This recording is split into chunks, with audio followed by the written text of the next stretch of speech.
আসসালামু আলাইকুম এভরিওয়ান। খরগোশ এবং গিনিপিগের জন্য এই ছোট্ট অস্ত্রটি দিয়ে ঘাস কাটার জন্য এসেছে আজকে মাঠে। দেখি ঘাস কিভাবে কাটা যায় এটা দিয়ে।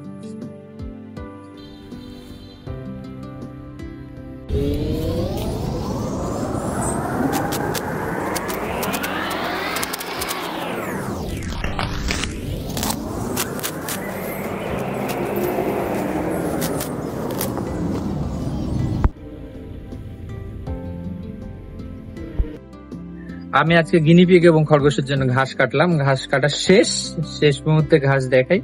এরকম ঘাস পেয়েছি। বৃষ্টির জন্য ঘাস অনেক সতেজ হয়েছে এবং সতেজ কচি ঘাসগুলো কেটেছে। দেখি গিনিপিগ এবং খরগোশ কিভাবে এই ঘাসগুলো মজা করে খায়। চলেন তবে শুরু করি। মাঠে থেকে ঘাসগুলো নিয়ে আসার পর এখন দেওয়ার পালা। ব্যাগ থেকে অল্প কিছু ঘাস বের করলাম। গিনিপিগের খাঁচার সামনে কিছু ঘাস রাখলাম, অল্প এক মুঠ ঘাস খরগোশের খাঁচার সামনে রাখলাম। গিনিপিগগুলোকে ছেড়ে দিচ্ছি। খাঁচার মুখ খুলতেছি এখন। খুলে একটা গিট দিলাম, সুতা ছিল, সুতা দিয়ে গিটটা দিয়ে দিলাম। সেম কাজটা খরগোশের সাথেও করবো।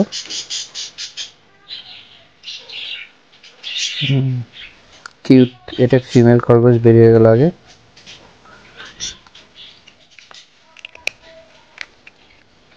বের হয়ে ঘাস খাওয়া শুরু করলো। তারা ঘাস খাক, আমরা ভিডিও দেখা শুরু করি তাহলে।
খাওয়া শেষে মনে হলো মধ্যে দুপুর বেলায় যে খরগোশগুলোকে গোসল করিয়ে দিই।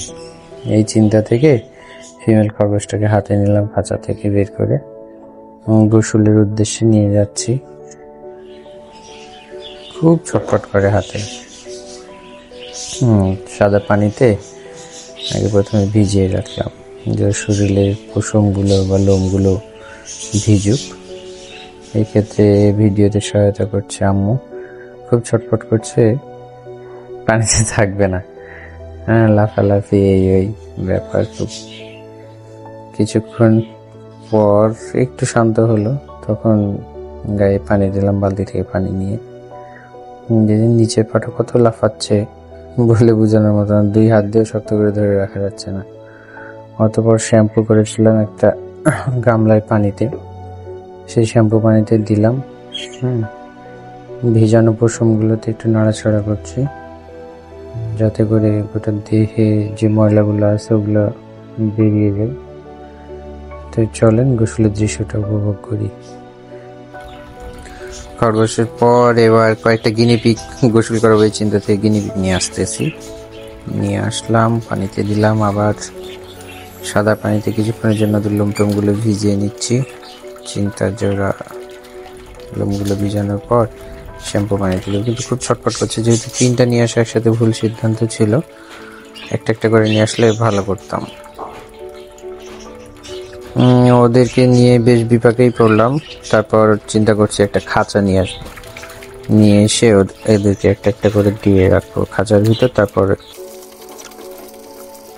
খাঁচা নিয়ে আসলাম, এখন অনেকটাই নিশ্চিন্তভাবে একটা একটা করে ঢুকাই রাখি। এই পালাই যাচ্ছে, ওইটা ধরে রাখলাম। ছোটটা দিয়েই শুরু করি। তো চলেন গোসলটা উপভোগ করি। স্বল্প সময় ভিডিও অনেক দীর্ঘ হয়ে যাচ্ছে, জানি বিরক্ত লাগছে, তো শেষ করে দ্রুত চলেন।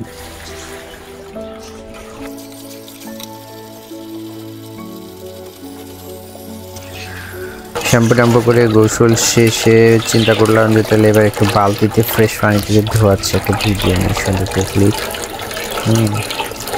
এই যে সাঁতার কাটছে তখন খুব সুন্দর লাগছিল, হাতে তুলেছিলেন, কত কিউট লাগছে। ফ্রেশ, একেবারে ফ্রেশ গিনিপিগ। এখন মোছাবো, দেখি মোছাচ্ছি। সেগুলো খুব চিৎকার চেঁচামেচি বেড়ে গেছে, কারণ হয়তো বা শরীরে চাপ পড়ছে।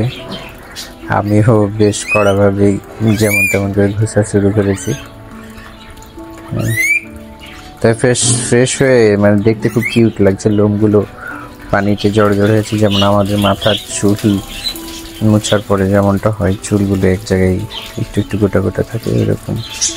এই দেখেন,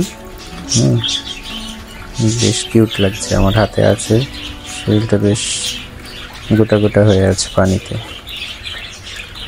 বেশ সুন্দর। গিনিপিগ আসলেই সুন্দর, খুব ঝামেলা নাই।